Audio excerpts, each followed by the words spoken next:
जय गुरु जी, शुक्राना गुरु जी। संगत जी, नेगेटिविटी किस तरह से काम करती है ये गुरु जी से अच्छा कोई नहीं बता सकता हम लोगों को।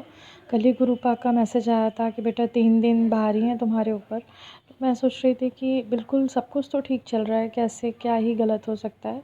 लेकिन संगत जी, आज सुबह 5 बजे की बात है, मतलब अचानक से मेरे अंकल जी के मोबाइल की घंटी बजी और वो जो रिंगटोन होती है, जैसे किसी का कॉल आता है उस टाइम की जैसे आवाज़ थी।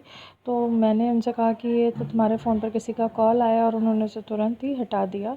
और मेरे माइंड में तुरंत ही शक आ गया कि शायद किसी का कॉल आया और इन्होंने हटा दिया, जबकि वो अलार्म था। और उन्होंने मुझसे कहा भी कि अलार्म है, पर मैंने उनके बात पे विश्वास नहीं किया। और संगत जी, जब नेगेटिविटी हमारे ऊपर हावी होती है ना, तो वो इसी तरह से असर दिखाती है। मतलब हम किसी की कोई बात सुनने को राज़ी नहीं होते, और ना ही हम ये, हमारा दिमाग भी, अगर हमारा मन भी, इंट्यूशन भी हमारी बता रही होती है ना कि ये गलत है, मतलब सामने वाला सही कह रहा है, लेकिन हम उसकी बात को नहीं सुनना चाहते, और वो इंट्यूशन हमारी हमको बार बार गाइड कर रही होती है। तो उस वक्त, क्योंकि नेगेटिविटी इतनी हावी होती है कि हम सुनना ही नहीं चाहते, हमारा दिमाग उसे सुनने को राज़ी नहीं होता। हमारा मन और हमारे और की वाइब्रेशन जो नेगेटिविटी ने घेरा हुआ है, वो हमें सुनने को देना ही नहीं चाहती है। तो प्लीज़ इन बातों से अवेयर रहें, और जब भी कोई गुरु पाक का मैसेज आए कि नेगेटिविटी है या फिर कोई इस तरह का ख़तरा है, तो ज़रूर सावधान रहें और चीज़ों को अपनी तरह से समझने की कोशिश करें, क्योंकि जो ब्लैक मैजिक होता है या नेगेटिविटी होती है, वो इसी तरह से असर करती है, और वो आपको अपने मकसद में कामयाब करके ऐसे ही परेशान करके छोड़ देती है। तो प्लीज़, जिन भी संगत के लिए ये मैसेज हो, वो उस पर ध्यान दें, क्योंकि गुरु पाक तो हम लोगों को पहले से बता ही रहे हैं। अब हम ही लोग ना उस पर समझें और ना ही उस पर कोई अमल करें, तो फिर गुरु पाक उसमें कैसे हमारी मदद कर पाएंगे संगत जी।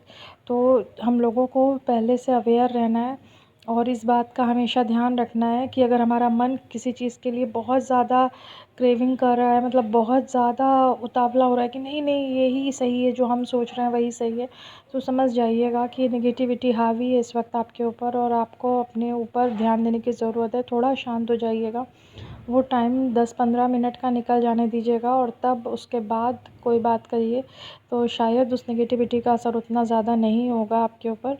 और यही हमारे गुरु पाक हमको सावधान करते हैं, और इसीलिए हमसे कहते हैं कि मेडिटेशन करो। और थैंक यू गुरु पाक, आपने हमें इतना समझाया, और आज के बाद से मैं अपना, जब भी इस तरह की कोई मन में बहुत ज़्यादा ही उतावलापन होगा कि नहीं ये सामने वाला गलत कह रहा है या सही मैं ही हूँ, तो उस वक्त ज़रूर हम अपनी फीलिंग्स पर ध्यान देंगे। अनंतम अनंतम शुक्राना गुरु पाक। अगर हमसे कोई गलती हो रही है गुरु पाक, तो प्लीज़ उसके लिए हमें क्षमा करिएगा, क्योंकि हम जानबूझकर कोई गलती नहीं कर रहे हैं। जो भी ब्लैक मैजिक है, नेगेटिविटी ने हम लोगों को घेरा हुआ है, उस वजह से हमसे ये काम हो रहा है। प्लीज़ हमें गुरु पाक बचाइए इस नेगेटिविटी से, और हमें माफ़ी दीजिए, हमें क्षमा दान दीजिए गुरु पाक, कि हमसे कोई गलती हुई है, तो हम अपनी गलती के लिए क्षमा मांगते हैं। संगत जी, आप लोगों को अगर मेरी कोई बात ख़राब लगी हो, तो मैं उसके लिए क्षमा आपसे भी मांगती हूँ, आप सभी लोगों से।